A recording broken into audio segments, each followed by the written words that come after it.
A green arrow in game week 21 and 3 free transfers to look ahead to game week 22. I've also got the form versus fixture charts. Welcome to the first video on the channel for 2026. Hit that like button and subscribe to the channel. Let's get into it.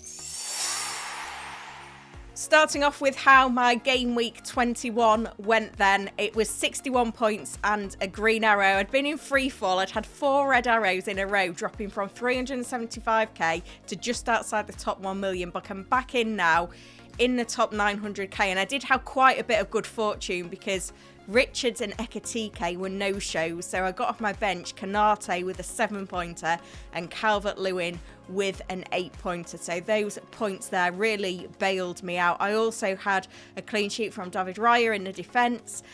In the midfield, returns from Wilson and Bruno Guimaraes, and Captain Haaland got a return after some successive blanks. So I know I've not recorded a video for a few game weeks due to being away over New Year.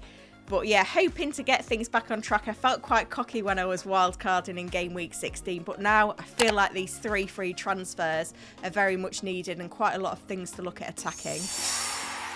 Let's take a look then at the form versus fixture charts, starting off with the form, and it's Brentford top of the tree. I've said a few weeks ago they just have a knack of turning up in certain games and dominating, getting 3 or 4 goals, and when that happens you really want to be on their assets. They've had the fixtures to do it though, with Bournemouth, Everton and Sunderland, so no surprises there. We also see Arsenal well in on the form charts despite that 0-0 against Liverpool, and Newcastle are up there as well with some big results against promoted sides Burnley and Leeds. At the opposite end of the charts, well, Wolves have picked themselves up off the bottom. It's now West Ham right at the bottom, with Crystal Palace getting drawn into it as well, with Wolves up to 18th place. When we have a look at the fixture charts, these are taken from Fantasy Football Hub, filtered by attack difficulty over the next 4 game weeks. We've got Chelsea on top, obviously new management. The next 4 is Brentford at home, Crystal Palace away, West Ham at home, Wolves away. I don't currently have any Chelsea players in my squad.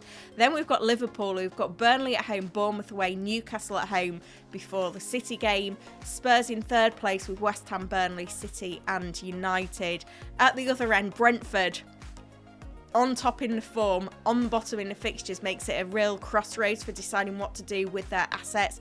We've also got Everton down there as well with 3 away games in their next 4, Nottingham Forest and Crystal Palace, who were a team that we were all hot on earlier in the season, but now it feels like maybe they're not the team to be investing in. When we put all of that together to look at the overall charts, in 1st place, it's Arsenal, not a team that I'm currently tripled up on. In 2nd place, it's Newcastle. Obviously, as a Bruno Guimaraes owner, I've been loving his returns recently.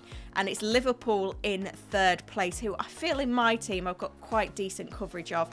At the bottom, it's West Ham, Crystal Palace, Nottingham Forest are the teams to avoid right now. Let's have a look then at my transfer plans going into game week 22. I've got 3 free transfers, so I've got quite a bit of flexibility here. There's a few things that I want to address. Starting off with Arsenal, I'm not tripled up. I really want Gabriel in this squad. That's one thing to fix. I keep looking at Brentford's Thiago, but I look at my forwards for this week and I don't feel like he can replace Ekatike at home to Burnley or Calvert-Lewin at home to Fulham. So that's not a move I'm rushing to make. I've got my eye on a Newcastle defender because it feels like Wolves away is a good entry point given their form. I'd really like to own Bruno Fernandes. I've currently got Mateus Cunha, but given that given that United have dropped in the form v fixture charts to the bottom half, I'm kind of wanting to move away from these United assets of Cunha and Heaven now. Chris Richards is on borrowed time, but he's back from injury. Sunderland away doesn't feel like the time to move him out. So in terms of moves, I need to free up some funds. So I'm looking at going Saka to Rice because every time I look at it, I think, what could I do with that 2.7 million if I didn't have it tied up in Saka? The annoying thing is, if I downgrade Saka to Rice, I still can't get Esteve or Heaven up to Gabriel. I'm 0.1 or 0.2 off. So I am looking at making another move, which is Kuna out. It will be a shame to let him go because his underlying numbers are still good, but with Fernandes back, that does change the dynamic at Manchester United. I can get Enzo Fernandez in, who I think will do very well for Chelsea under Rosanere. I think the fact that he's going to be having good fixtures in that number 10 role, Palmer's still struggling for fitness, I think that can really help him. And with that, that means I can get from heaven to Gabriel. That would use all 3 transfers, but it does take me to a triple up on Arsenal. It improves my defence for this week and beyond. It gets me invested in Chelsea. It gets me moving away from Manchester United. So I think that's going to be the moves that I'll make. Team selection time then, and Raya keeps his place between the sticks for the trip to Nottingham Forest, and it's going to be a double up on the Arsenal defence once again with Gabriel. I've got good fixtures elsewhere with Konate at home to Burnley and one more week for Chris Richards away at Sunderland. That sees O'Reilly drop to the bench for the trip to Old Trafford along with Esteve, who travels to Anfield. I've got a strong front 8 at the moment. Is going to be a 3-4-3 this week. Obviously, we've got Rice, Bruno G, Foden, and the new recruit Enzo. We've got Harry Wilson dropping to the bench for Leeds away. I'm choosing to play Calvert-Lewin in the same fixture. And then we've got Ekatike with Burnley at home and Haaland with Manchester United away. Now, the other decision to make, of course, is on captaincy. I think I'm going to just stick with Haaland, and Ekatike does provide a bit of an alternative, a nice fixture, Burnley at home.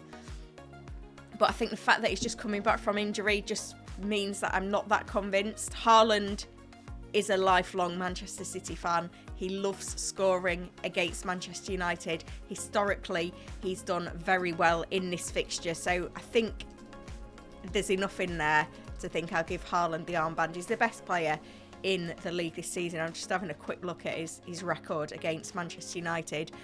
6 Premier League appearances, 8 goals, 3 assists, including in 23-24, which is the last time he played at Old Trafford. He got 2 goals and 1 assist in a 3-0 win. I think that's enough for me. Haaland captain, probably go Ekatike vice captain. First of many videos then underway for 2026. Apologies for not being as active over the Christmas period. I was away with the family, but yeah, back to it now. Get your dilemmas in for Game Week 22 in the comments. If you've enjoyed this one, hit that like button and subscribe to the channel as well. Thank you for watching.